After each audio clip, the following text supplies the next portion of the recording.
नमस्कार जय जगन्नाथ ओडिशा किचन को आपण मानक बहुत बहुत स्वागत। आज मुझे आसी आपण मानक घरे थिबा उषुना चाउल और बुट डाली रे तैयारी बहुत ही सुस्वादिया इडली रेसिपी जोटा कि पूरा तुला भलिया नरम बनिबा सहित जालीदार बनिबो आउ स्पंजी बनिबो। ता सहित अछि चटपटा गुटे सुआदिया चटनी रेसिपी। ताले चलंतु कि भली प्रोसेस रे मु आज रही रेसिपी को बनाउची। वीडियो को स्किप न करके फर्स्ट टू लास्ट जाए देखि नबा।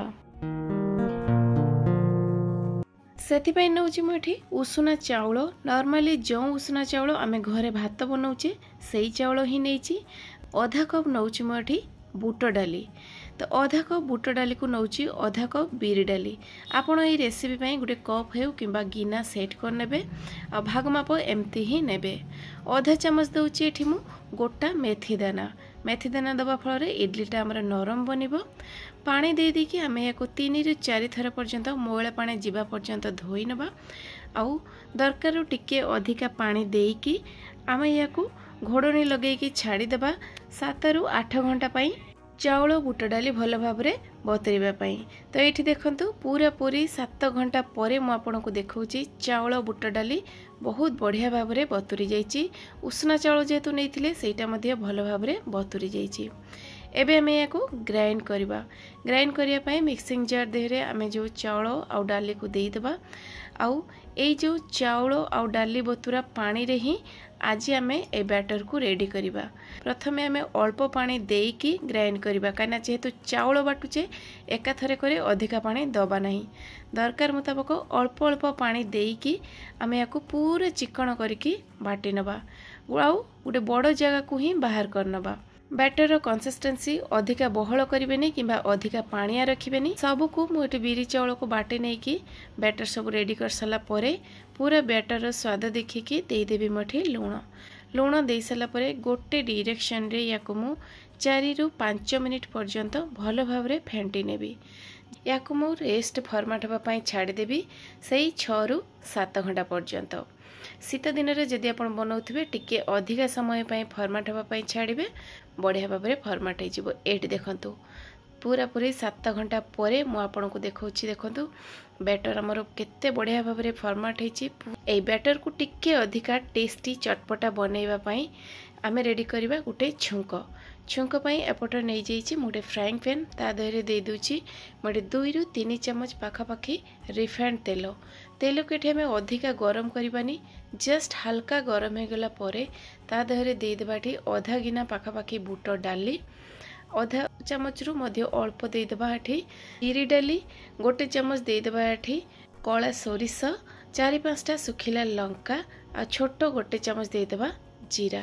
गैस फ्लेम को एठी हमें पूरा स्लो रे रखिकी 1.5 रु 2 मिनिट पर्यंत ए सब को भाजी नबा। बिरी डालटा जेहेतु टिके भाजवा समय लगे तेणु आग तुरा देकी भाजी नबा।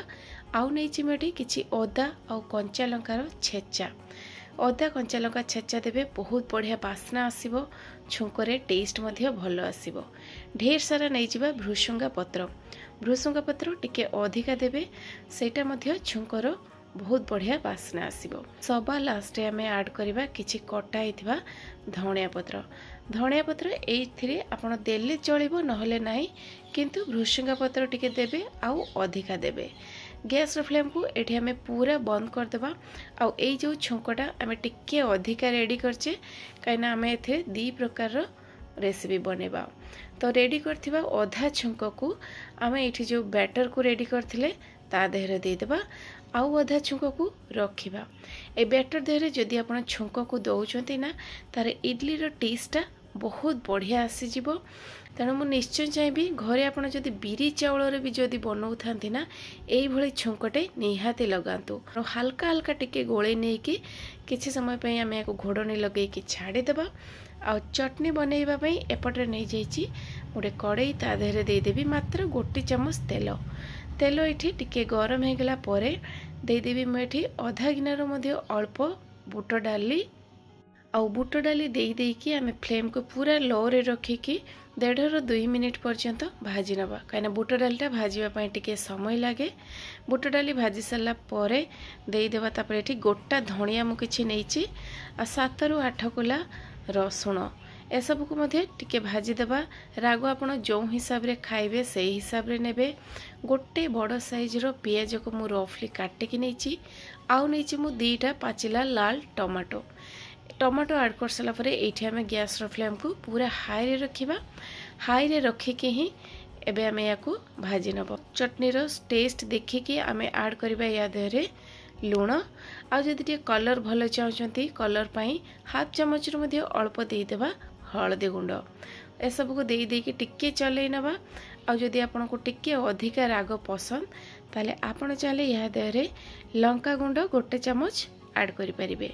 लंका गुंड दे कि आम ये टिके चलै नबा। आ गैस रो फ्लेम को ये आम पूरा बंद कर देबा। ए सब को ठंडा कर नबा।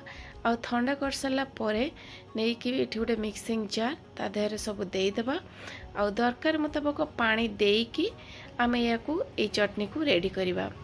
आपण जदि अधिका पानिया चाहूथबे चटनीटा ताले अधिका पानी देकी या ग्राइंड करि परिबे। नले टिके जदि बहलिया चाहूथले ताले अल्प पानी देबे। रेडी करथिबा छुंको को ए चटनी देहरे दे देबा। आ दे कि भल भाबरे टिके मिसई कि किछ समय पय रखि देबा। बस चटनी हमर रेडी हे गेला। एपटरे हमें रेडी करिबा इडली। इडली को स्टीम देबा पई मोठी स्टीमर नैची। तार इडली फ्रेम रे तेल आमे फास्ट दबा नहीं बिल्कुल भी कहीं आम बैटर देहरे जेहेतु छुंक लगेचे तो इडली रे बैटर देहरे तेलटा अच्छी तेणु तेल आमको आ दबापाई पड़ोनी। सेमती अधा अधा करके आम इडली सब बैटर सब को देदेबा कहीं कुक है आमर इडलीटा फुली जीवो। ये देखु सबको रेडी कर नहीं। आउपटे मुझे स्टीमर रे नहीं पानी पानी गरम हो गलानी। गरम हो सारा पर आम ये फ्रेम को बसईदेबा। अधिका समय स्टीम देबा दरकार नहीं। 5 ରୁ 7 मिनिट पई आम स्टीम देबा। आ 5 ରୁ 7 मिनिट परे मु आपनको देखौछि। देखंतु बहुत बढ़िया भाव में फुली जाइछि। इडली हमर परफेक्ट बनिछि कि नहीं भल भाव में स्टीम होइछि कि नहीं गोटे टूथपिक लगे कि देखि नबा। केयरफुल या को बाहर कर नबा। संगे संग गरम थिबा अवस्था रे बाहर करबानी। किछि समय पई ठंडा हवा पई छाड़िबा। ठंडा हो गला परे सेटा बहुत सहजरे बाहरी आसीबो। आ बिल्कुल भी देखंतु हमर फ्रेम रे लागी नहीं। फ्रेम पूरा परिष्कार अच्छी और सहजरे मध्य उठे आसिला। एड देखंतु गोटे मु भांगी कि आपन को देखौछि इडली पूरा नरम हेछि। आ भितरु देखि कि आपन जानि पारथबे केते जालीदार बनिछि। एई भलिया आपन घरे बनांतु। पिला को टिफिन रे खाइबा पई दियंतु। घर को जे कोनोसी गेस्ट आसले मध्य बनै कि दियंतु। आ चटपना एमती चटनी सहित सर्व करके दियंतु। तो पुणी देखा आ गोटे नुआ वीडियो रे नुआ रेसिपी सहित से पर्यंत रोची। नमस्कार। जय जगन्नाथ।